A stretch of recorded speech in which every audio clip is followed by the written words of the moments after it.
Part 3 last part. कल हम जा रहे हैं और तुझे ये काम इन्हीं 2 दिनों में करना है, समझ क्या? सैफ ने अली को हदायत दी। डन कर दिया बॉस, अली ने सैफ से कहा। अस्सलाम वालेकुम, मैं आप ही का इंतजार कर रही थी। किंजल ने सैफ को अंदर आते देखकर सलाम किया। खैरियत किंजल जी? किंजल ने सैफ को घूर के देखा। वो हमेशा उसको ऐसे अलकाबात से ही तंग करता था। यार ये जीजी तो मत किया करें, इतना बुरा लगता है। शादी के बाद किंजल और भी खूबसूरत हो गई थी। वो बहुत खुश रहने लगी थी। जी असल में मैं क्या सोच रही थी कि फरिया को भी साथ ले चलते हैं। कल से ही वो जाने का सुनकर बहुत अफसुरदा है। सोचना भी मत, उसने उसे घूरी से नवाजा। वो साथ अपनी पैकिंग भी देख रहा था जो किंजल ने की थी। यार खुद सोचें, अम्मी उम्रा पे गई हैं, मैं भी चली जाऊंगी तो फरिया के लिए कैसे रहेगी? वो वाकईतन उसके लिए परेशान थी। फरिया उसको बिल्कुल छोटी बहन की तरह अजीज थी। चले ठीक है फिर ऐसा करते हैं, जब अम्मी आ जाएंगी हम तब जाएंगे। उसको जवाब ना देते देखकर किंजल ने नरूठेपन से कहा, नहीं ऐसा नहीं हो सकता, हम फरिया को लेकर चलते हैं।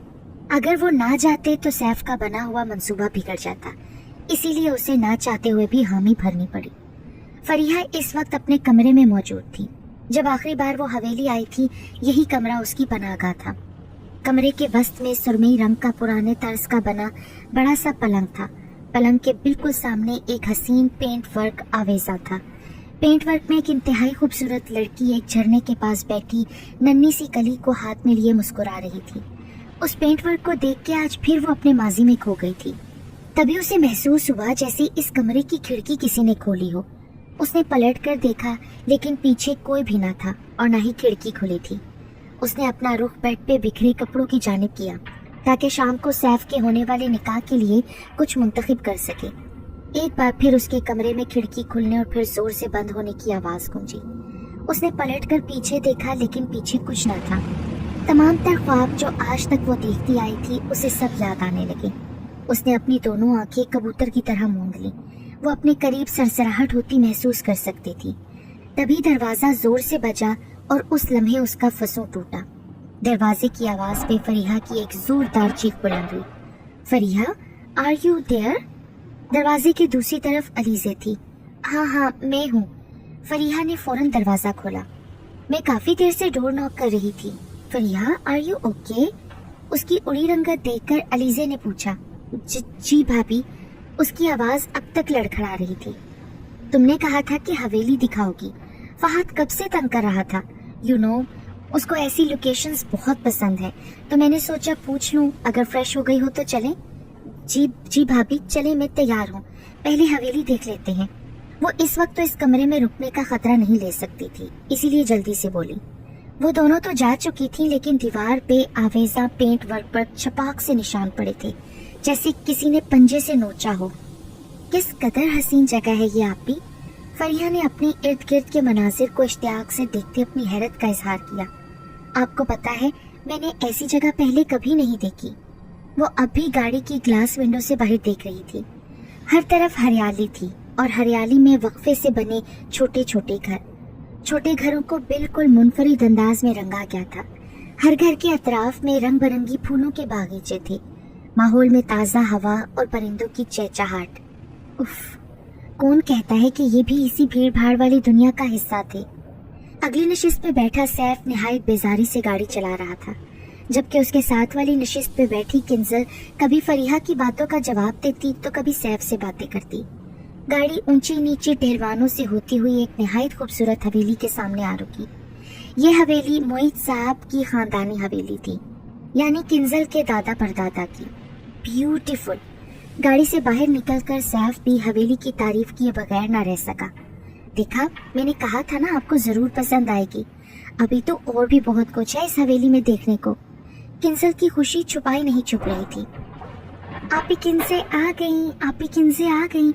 अभी वो गाड़ी से बाहर ही निकले थे कि दूर से नन्ना हशाम चिल्लाता हुआ आया। अस्सलाम वालेकुम, मैंने आपको बहुत मिस किया। वो आते ही अलीज़े से लिपट गया था। 10 साल के गोलू से बच्चे की इस कदर उनसियत को फरीहा बड़े शौक से देख रही थी। अस्सलाम वालेकुम छोटी बीबी, खुशामदीद हवेली में आपका।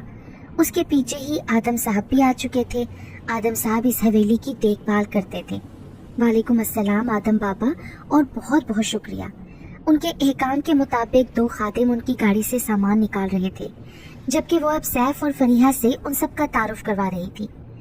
ये देखिए अलीज़े भाभी, यहाँ से आप इस पूरी वादी को देख सकती हैं। तीसरी मंजिल के बड़े से हॉल कमरे में मौजूद उसने दूर पहाड़ियों की तरफ इशारा किया। कमरे के एक तरफ मजबूत शीशे की दीवार थी तो दूसरी तरफ एक लोहे की छतपोश ग्रिल थी। ग्रिल का डिजाइन बिल्कुल मुनफरिद था। कमरे के वस्त में सोफे थे और कोने में और बिल्कुल ग्रिल के साथ एक और ग्रिल थी। एक दीवार पे एक लंबा पोर्ट्रेट था जिसे सफेद कपड़े से ढांपा गया था। फरिया ये सब बता रही थी जब उसे लगा एक हवा का तेज झोंका उसे झंझोड़ कर गुजरा हो। उसने यकदम अपना सर पकड़ा। तुम ठीक तो हो ना फरिया? अलीज़े ने उसको पुकारा। उनसे चंद कदम के फासले पे बैठा फहाद जाने किस बात पे खिलखिला रहा था। Is it for me? वो किसी से बात कर रहा था। वाह थैंक यू। उसने इश्तियाक से नन्ही कलियों के गुलदस्ते को देखा। गुलदस्ता बहुत छोटा था। फहाद बेटा आ जाओ, नीचे चलते हैं। अलीज़े को फरिया की हालत ठीक नहीं लग रही थी, इसलिए उसने नीचे जाना बेहतर समझा। यस मामा कमिंग। बाय बाय फेरी। उसने पहले अपनी माँ को जवाब दिया, फिर अपने सामने खड़ी खूबसूरत सी खातून को जो सुर्ख लंबे से गाउन में मलबूस थी। उसने कोई इशारा किया था जिसपे फहद खिलखिलाकर मुस्कुराया था और फिर उसके गाल पे बोसा देता अपनी माँ की तरफ भाग गया था। उन तीनों के कमरे से निकलते ही कदावर पोर्ट्रेट पर चढ़ा कपड़ा हटा। पोर्ट्रेट में से एक निहायत हसीन लंबा सा नारंगी गाउन पहने वो मुस्कुरा रही थी। उसके पुष्ट पे हवेली पूरी शान से खड़ी थी। वो अपने कमरे में मौजूद खिड़की के सामने खड़ा था। खिड़की से बाहर उसकी नजरें एक बड़े से वीरान बाग पे थीं। ये बाग अब बिल्कुल भी पहले जैसा नहीं था। पहले तो इसमें फूल खिला करते थे। उन फूलों की खुशबू का हर तरफ बसेरा होता था। वहीं खड़े उसे नहीं मालूम था कि कब माजी के दरीचे खुले थे और वो उनमें खो गया था। सैफ यहाँ देखिए, किंजल ने मासूमियत से उसे पुकारा था। वो उन मनाजिर को अपने कैमरे में कैद कर रही थी। किंजल, तुम सुबह से अब तक मेरी पिक्चर्स ले लेके थकी नहीं? सैफ थक चुका था। नहीं, बिल्कुल भी नहीं। आपके लिए कुछ भी करना मुझे नहीं थका सकता। उसने मुस्कुराकर उसे देखा था। अच्छा यहाँ देखिए ना। अब वो उसके साथ लगी सेल्फीज ले रही थी। दूर मौसम बहार का ढलता सूरज उन्हें उदासी से मुस्कुराता देख रहा था। क्या जरूरत थी आदम साहब के डिनर को एक्सेप्ट करने की? सैफ जूते पहनते हुए झुंझुलाए अंदाज में बोला। आप नहीं जानते आदम बाबा मेरे लिए क्या है। बाबा के बाद आदम बाबा और उनकी वाइफ ही मेरे लिए सब कुछ है, और इस हवेली की केयर भी आज तक यही करते रहे हैं, तो इतना तो बनता है ना। किंजल शीशे के सामने खड़ी कानों में आवेज़ें पहन रही थी। व्हाटएवर, सैफ ने मुंह बनाया। सैफ, उसने उसको टोका। आपने देखा नहीं था कितना खुश था हशाम भी मुझे देख के? वो तैयार होकर सैफ के सामने खड़ी थी। उसके हाथ में सैफ का कोट था। हाँ ये तो है, चलो तुम्हारी खुशी के लिए कुछ भी। Okay now smile. कोट पहनाते हुए वो उसको मूड बहाल करने का भी कह रही थी, और उसकी इस बात पे वो मुस्कुराया था। मुस्कुराहट भी ऐसी जो भेद अपने अंदर समा जाए। मैं आई कम इन? सैफ ने दरवाजा बजाया था। भाई आए। फरिया अपने भाई को देखकर दरवाजे के सामने से हटी थी। पलंग पे सुरमई रंग का जोड़ा था। साथ ही फहाद पलंग पे बैठा अपने टैबलेट में मसरूफ था। अलीज़े फहाद के पहलू में बैठी थी। कैसी हैं और आप फहाद कैसे हो? उसने मुस्कुराकर अलीज़े से पूछा। उसकी बात पे अलीज़े ने मुस्कुराकर जवाब दिया था, जबकि फहाद ने एक अब्रू उचका के उसे देखते हुए अपना रुख ही तब्दील कर लिया। मैं ये कह रहा था कि क्योंकि बाहर का मौसम बहुत खराब है तो आज तो निकाह नहीं हो सकता। ओह आई सी, ठीक है कोई बात नहीं। अलीज़े उसकी बात का जवाब देते हुए खिड़की के पास आकर रुकी थी। बाहर वाकई बहुत अजीब सा मौसम था।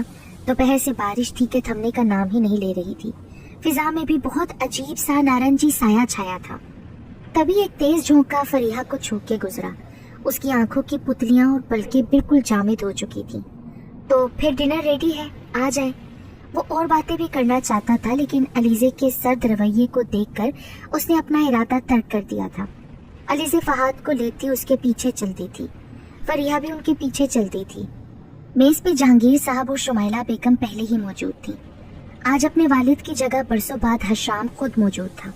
आज ही जाने कहाँ से वापस लौटा था, और जब से आया था बिल्कुल खामोश था। खादिम को खाना मेज पर लगाने की हदायत देते हुए वो बिल्कुल एक अलग हशाम लग रहा था। हॉल में दाखिल होती फरीहा ने उसको देखा था। खाना शुरू करें? सैफ ने सबकी तवज्जो खाने की जानिब करवाई थी। फरीहा बेटा सही से खाना खाएं। शुमाइला बेगम ने प्लेट में चम्मच हिलाती फरीहा को टोका था। भाई, फरीहा बोली थी, उसकी आवाज उसके खुद के लिए भी बहुत अजनबी थी। सैफ ने जवाब दिया। आपको वो याद नहीं आती? अजनबी अंदाज और अजनबी आवाज में वो बोली थी। बाहर बिजली बहुत जोर से गरजी थी। कौन? सैफ ने नासमझी से उसे देखा था। किंजल। एक सिसकती आवाज उसके हलक से आई थी। माहौल में सख्ता छाया था। कमरे में मौजूद बल्ब बुझ के दोबारा जले थे। फरीहा, अभी नहीं, हम बाद में बात करेंगे इस बारे में, उसने उसे टोका। नन्हा फहाद अपनी माँ के साथ आंखें नीचे बैठा था। शुमाइला बेगम के तासुरात उदास, जबकि अलीज़े और जहांगीर साहब को बात समझ ही नहीं आई थी। आप कितनी आसानी से भूल गए उन्हें, लेकिन वो नहीं भूली। जानते हैं आप, वो यही है। वो कुछ भी नहीं भूली। अब वो चिल्ला रही थी, सिसक रही थी। Fariha, just shut up, I said just shut up. वो उस पे चिल्लाया था। आप कुछ भी नहीं कर सकते अब भाई, क्योंकि वो यही है। वो अपने आंसुओं को साफ करते अपने कमरे में जा चुकी थी। मेज पे मौजूद सब लोग वर्ताए हैरत में थे। उसके कमरे से जाते ही हॉल के दाएं दीवार पर से बड़ा सा पर्दा हटा। पर्दे के पीछे एक लड़की थी, बिल्कुल शहजादियों जैसी, मासूम, खूबसूरत और मुस्कुराती हुई। घुटनों में सर दिए अपने पलंग के साथ वो नीचे जमीन पे सिमटी बैठी थी। कमरे में जलते बुझते बल्ब की रोशनी थी। उस रोशनी में उसका सफेद चेहरा रोशन होता, फिर अंधेरे में मातूम हो जाता। जामिद आंखों की पुतलियां और उनका लहू रंग। आह, ये फरीहा तो नहीं थी। कमरे में मौजूद कुछ भी अपनी जगह पे ना था। पलंग के सामने लगे पोर्ट्रेट से खून की सुर्ख बूंदें टपक रही थी। कुछ खून उसके हाथों पे था। उसकी उंगलियों की पोरे खून से भरी हुई थी। कमरे में रखे तमाम वाज जमीन बोस हो चुके थे। सफेद संगे मरमर पे हर तरफ कांच था। कांच के टुकड़ों के पास सुर्ख कदमों के निशान थे। बहुत से कांच के टुकड़ों से उसके पांव भी जख्मी हुए थे। ये सब उसने खुद नहीं किया था। ये सब तो उसका वजूद बगैर उसकी इजाजत के कर रहा था। उसे वो बदनसीब रात याद आई थी जो इन सब की वजह थी। रात के साए हर तरफ अपने पर फैला चुके थे। चरिंद परिंद इंसान अपनी आरामगाहों में दुबके ख्वाबे खरगोश में थे। किंजल भी नींद की वादियों में गुम थी। उसकी दूसरी जानिब मौजूद सैफ बहुत बेचैनी से कभी अपने लाइटर की शमा को जलाता तो कभी बुझा देता। वो दोनों 1 घंटे पहले ही तो लौटे थे। उनका डिनर इतना ग्रैंड नहीं था, लेकिन हर चीज आदम साहब की बीवी ने अपने हाथों से बनाई थी। ऐसी फीस्ट किंजल के लिए यादगार साबित हुई थी। वो बहुत बार शुक्रिया अदा करते हुए ये बात कह चुकी थी। सैफ की नजरें सामने दीवार पर लगी घड़ियाल की तरफ गई थी। घड़ी के हिस्से नंबर 1 को पार कर रहे थे। तभी उसके फोन पे पैगाम आया। फोन की स्क्रीन बीप की आवाज पे जल के बुझी। सैफ आराम से किंजल को देखता हुआ बिस्तर से निकला। टेरिस की ग्रिल खोलता वो बाहर आ खड़ा था। उसका कमरा 5वीं मंजिल पे था। हाँ बोल हसन, काम हुआ कि नहीं? उसने कॉल की थी किसी को। यार ये तो क्या कह रहा है, तुझसे एक काम नहीं हुआ? उसे शदीद गुस्सा आ रहा था। मेरी बात सुन, मोईद साहब का किस्सा आज ही खत्म कर। मैं जल्द अज जल्द वापस आना चाहता हूँ। उसकी आवाज जाने कब बुलंद हुई थी उसे भी इल्म न हुआ था। कोई ग्रिल खोल के अंदर दाखिल हुआ था। अच्छा सुन, अभी भी चांस है, तू आज रात ही उनका किस्सा तमाम कर। हाँ चल ठीक है। अपनी पेशानी मसलते हुए वो पलटा था और उसके पलटने पे मालूम हुआ था कि किंजल बिल्कुल उसके पीछे मौजूद थी। सिसकियों में उसके अल्फाज टूट टूट के अदा हो रहे थे। किंजल, ऐसा कुछ नहीं जैसा तुम समझ रही हो। वो आगे बढ़ा। जो भी था किंजल ने सब कुछ सुन लिया था। उसे अब सब कुछ संभालना था। मेरे बाबा, तुम उन्हें मारना चाहते थे? सैफ, तुम ऐसा कैसे कर सकते हो? वो नीचे फर्श पर ढहसी गई थी। इतना बड़ा धोखा उसने ऐसा कब सोचा था भला? किंजल, चलो अंदर चल के बात करते हैं। वो उसे समझाना चाह रहा था। आप मुझे हाथ मत लगाएं, आप कातिल हैं। ओह स्टॉप इट किंजल, हूँ मैं कातिल, बस क्या कर लोगी तुम? उसने उसे झिड़का। वो शदीद तैश में था। किंजल ने भीगी पलकों से उसे देखा। मुझे अभी और इसी वक्त तलाक चाहिए। गालों पे फिसलते आंसू उसने साफ किए थे। उसके लिए सब कुछ अपने बाबा ही थे। तलाक तो तलाक चाहिए तुम्हें? नहीं देता तलाक, जो करना है कर लो। उसको धक्का देता वो वापस कमरे में जाने लगा, लेकिन किंजल ने उसको कंधे से पकड़कर पीछे खींचा। ढीला जिस्म वापस अपनी पुरानी पोजीशन पे गया। कहा ना नहीं देनी मैंने तुम्हें तलाक। उसके जवाब पे वो बेदर पे उसके सीने पे थप्पड़ बरसा रही थी। इस अमल में वो ग्रिल के दहाने पे आ खड़े थे और तभी सैफ ने तैश में आके किंजल पे हाथ उठाया। नाजुक वजूद पल भर में डगमगाया। फकत चंद सेकंड्स और किंजल ग्रिल से नीचे थी। फिजा में सन्नाटा छा चुका था, मर्ग का सन्नाटा, मर्गे ख्वाहिशों का, एक जिंदा जीते जागते वजूद का, किसी के एतबार का। नीचे था तो अब सख्त संगे मरमर और उस पे पड़ा एक बेजान वजूद। उसके सर से खून फवारे की माने जारी हो चुका था। सफेद और नीले संगे मरमर पे अब हर तरफ सुर्ख खून ही खून था। उसका हवा में ऊपर की जानिब बुलंद हाथ, जो शायद उसने किसी आस पे उठाया था, वो भी जमीन बोस हो चुका था। एक आखिरी हिचकी उसने भरी थी। एक आखिरी आंसू उसकी बाएं आंख से निकलता उसकी आंखों को साकित छोड़ गया था और यहाँ किंजल की कहानी खत्म शुद्ध हो गई थी। लेकिन दो लोग ऐसे थे जो पर्दे की ओट में ये सब देख रहे थे। उन्होंने सैफ का धक्का देना और किंजल का नीचे गिरना सब देखा था। बिखरा बिखरा वजूद, चेहरे पे मिटे मिटे से आंसू, जर्दी माइल रंगत। काश काश भाभी मैं उस दिन इतनी बड़ी नाइंसाफी पे खामोश ना होती।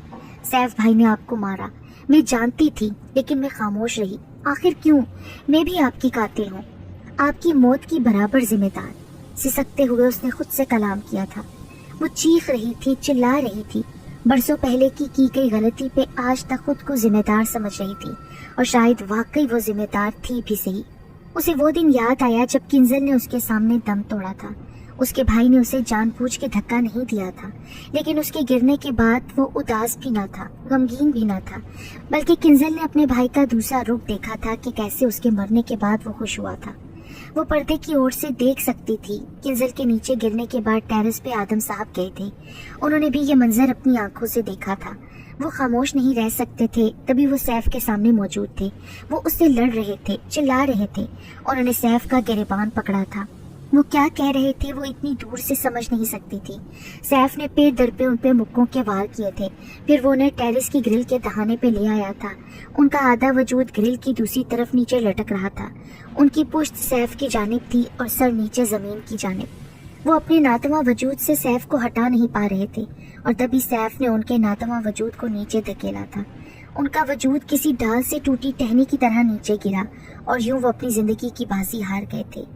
खस कम जहां पाक, यही वो आखिरी जुमला था जो सैफ ने नीचे किंजल और आदम साहब के बेजान वजूद के पास बैठ के अदा किया था। उसके लबों पे एक तंजिया मुस्कुराहट थी। उसके अगले दिन ही जब मोहित साहब को किंजल की मौत का मालूम हुआ, इतना बड़ा सदमा वो बर्दाश्त ना कर पाए थे। उन्हें हार्ट अटैक आया और बस सैफ के रास्ते में आई ये रुकावट भी खत्म हो गई। उसने सोचा न था कि सब इतना आसान हो जाएगा। फरिया इस वाक़े के बाद जहनी अजियत का शिकार थी। उसका हर रोज हर लम्हा खौफ में गुजरा था। उसे हर तरफ फरीहा नजर आती, कभी उससे गिला करती, कभी उसके सामने रोती, तो कभी उसको बुरी तरह खौफजदा करती। एक हवा का झोंका फिर आया था और फरीहा को झंझोड़ गया था। हवा में एक अजीब सी तासीर थी, एक खुशबू थी जो उसके इर्द गिर्द फैल चुकी थी और ये खुशबू किंजल की थी। वो मेकानकी अंदाज में उठ खड़ी हुई थी। उसकी आंखें जामिद और आंखों की पुतलियां सफेद हो चुकी थीं। उसके कदम 5वीं मंजिल के जानिब थे। मैं आप सबसे फरीहा की तरफ से एक्सक्यूज करता हूँ। ठीक है, लेकिन फरीहा किसकी बात कर रही थी और ये पोर्ट्रेट किसका है? जहांगीर साहब खाना छोड़े सैफ की तरफ मुतवज्जा थे। उन्हें कुछ गलत होने का एहसास हुआ था। सैफ ने मुड़ के पीछे देखा था। वही मुस्कुराती शहजादी आज भी मुस्कुरा रही थी। ग्रैनो, आप इन्हें नहीं जानते, ये तो फेरी हैं। अपनी कुर्सी से बार बार ऊपर उचकते हुए फहाद बोला था। सामने मौजूद मेज शायद बहुत ऊंची थी और फहद बहुत छोटा। बाहर घनगरज के साथ बारिश अब भी जारी थी। अलीजे की नजरें पोर्ट्रेट से होती हुई साथ खिड़की पे गई थी। दूर 5वीं मंजिल के टेरेस पे एक वजूद था। फरीहा? बिल्कुल टेरेस की ग्रिल पे बैठा वजूद। उसे देखकर वो चिल्लाई थी। पहला गुमा उसे फरीहा का आया था। वो सब उसे देखते हुए बाहर निकले थे। फरीहा, ये क्या कर रही हो? जल्दी नीचे उतरो, पागल हो गई हो क्या? दूर खड़ा सैफ उस पे चिल्ला रहा था। फरीहा ने नजरें मोड़ के उसको देखा। बादल गरजे थे। बिजली की गरज में उसका चेहरा रोशन हुआ। ये वो तो नहीं थी, ये तो किंजल थी। लेकिन फिर अचानक उसके चेहरे के खदोखाल बदले। एक अजीब सी खौफजदा करने वाली हंसी में फरीहा हंस रही थी। उसके होंठ सुर्ख थे, लहू टपकाते सुर्ख। फरीहा देखो, ऐसे नहीं करते, जल्दी आओ नीचे। फरीहा मेरी बच्ची, फरीहा तुम गिर जाओगी, फरीहा ऐसे मत करो। सबकी आवाजें टेरेस पे गूंज रही थी और तभी एक जहर खंदा मुस्कुराहट उसके लबों पे आई और उसका वजूद नीचे ठहस आ गया था, बिल्कुल उसी जगह जहाँ कभी किंजल और आदम साहब का वजूद गिरा था। एक हशाम था जो ये सब कुछ बहुत पुरसकून अंदाज में देख रहा था। वो शुमाइला बेगम को ऊपर लाया था और अब सारा मंजर खामोशी से देख रहा था। फरीहा, सैफ चिल्लाता हुआ नीचे दौड़ा। वो सभी तकरीबन बरसती बारिश में भीग चुके थे। नहीं अलीज़े, सैफ के पीछे जाती अलीज़े का हाथ उन्होंने थामा। ये सब ऐसे खत्म नहीं होगा, यहाँ जरूर कुछ गलत है, हमें यहाँ से चलना चाहिए। जहांगीर साहब की परेशान आवाज गूंजी, क्योंकि अभी एक और जालिम इंसान का हिसाब तो बाकी था। सैफ दौड़ता हुआ अपने कमरे में गया। उसका स्लीप पैरालाइज का शिकार होना, उसके घर में अजीबोगरीब वाकयात का होना, सब बारी बारी उसे समझ आ रहा था। आखिरी बार भी जब किचन में उस पे हमला हुआ था, तब जब उसे होश आया था तो उसने खुद को बिल्कुल सही सलामत अपने बेड पे पाया था। नहीं, मैं तुम्हें ये सब इतनी आसानी से नहीं करने दूंगा। उसकी आवाज कपकपा रही थी और वो पछता रहा था कि आखिर उसने इस पहलू पे क्यों न सोचा था। बाहर बादल एक बार फिर जोर से गरजे। उसके कमरे में एक बल्ब बुरी तरह से फटा। बेशुमार कांच के छोटे छोटे टुकड़े उसकी पुश्त पे आ लगे। आह किंजल, तुम ऐसा नहीं कर सकती। देखो मैं सैफ हूँ, सैफ तुम्हारा शोहर। दर्द से कराहते हुए वो मिन्नतें कर रहा था। उसके कमरे के पर्दे बारी बारी से रखते हुए उसके वजूद से लिपट रहे थे। वो अपना सांस घुटता महसूस कर रहा था। किंजल, मुझे माफ कर दो, मुझसे गलती हो गई थी। तभी फिजा में वही खुशबू रच बस गई। वो पहचान सकता था, यही खुशबू तो थी जिसकी किंजल दीवानी थी और बस इसी खुशबू को वो इस्तेमाल करती थी। एक स्याह पोशाक में मलबूस वजूद उसके करीब आ रहा था। उसने अपनी बंद कबा हटाई थी। कबा हटते ही किंजल का मासूम चेहरा सामने आया था। मासूम उदास आंखें, फीके पपड़ी जमे होंठ, जर्दी रंगत और आंखों के नीचे स्याह हल्के। किंजल, वो उसकी आंखों में देख के बोला। खौफ से उसका खड़ा होना दो भर था। किंजल का एक हाथ उसकी गाल पे था। बहुत सारे आंसू उसकी आंखों से टूट के गिरे।